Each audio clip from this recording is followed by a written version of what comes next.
Good morning, everyone, and welcome to Monday Morning. It's Stephen Whiteside here from theuptrend.com.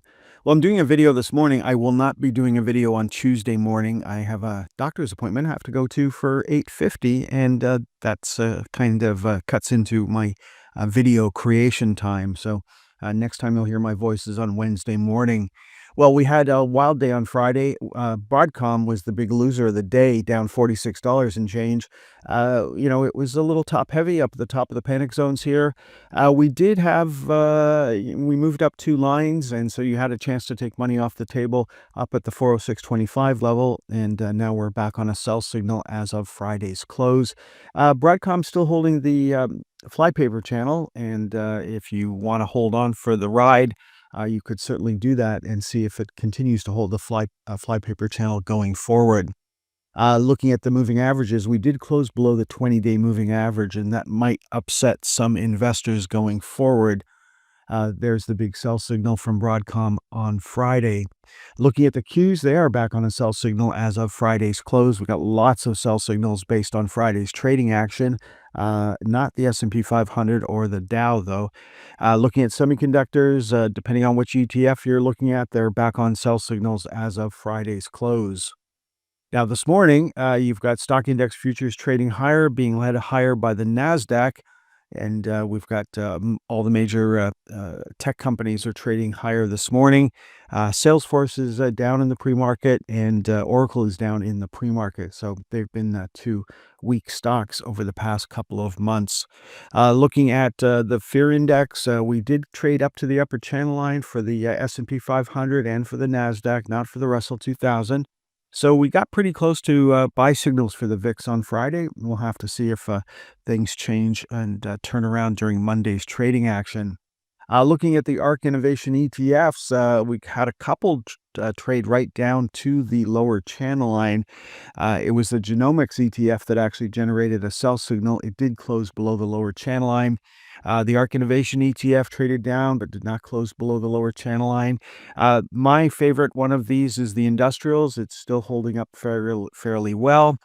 We had the Internet ETF trade down to the lower channel line on Friday, did not close below it. And the Space ETF is holding up fairly well, still closing above the upper channel line, so no trend change there.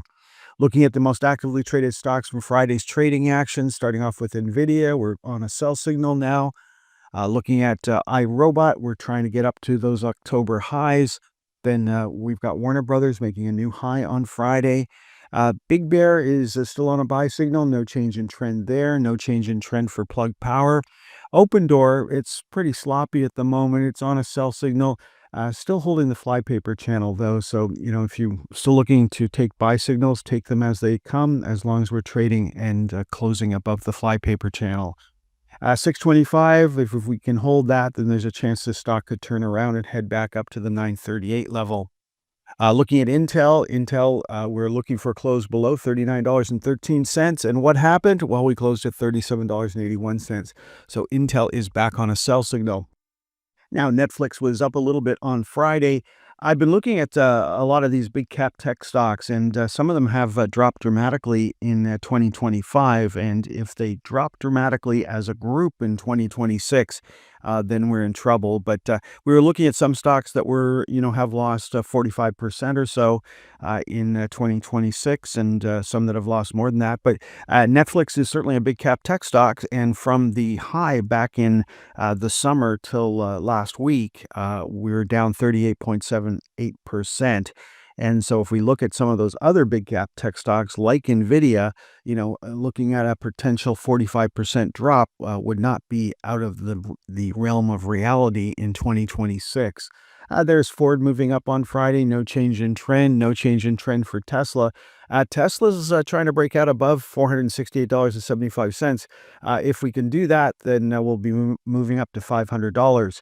Now, Tesla has had a 45% decline last year, and that is certainly repeatable in 2026. So we'll be watching for that. Looking at SoFi is still on a sell signal. We've still got a buy signal for Palantir. Grab is still on a sell signal. That would change on on Monday with a close above $5.29. There's Bank of America making a new high on Friday. We've got American Airlines making a new high. It was unchanged on Friday, believe it or not. We made a new high on Thursday. And then looking at the TSX most active, starting off with Canadian Natural Resources, a new low for this move. No joy for TELUS. At some point, there's going to be some love for this stock, but it's not this Monday morning. Then looking at Suncor, still on a sell signal, still on a buy signal for Barrick. No change for B2 Gold. We're still on a buy signal here. Look at that.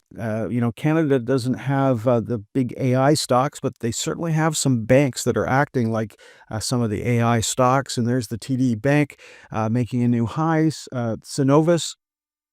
Still on a sell signal here, no change. No change for Enbridge on Friday, still on a sell signal. Capstone still on a buy signal. No change in trend for TC Energy.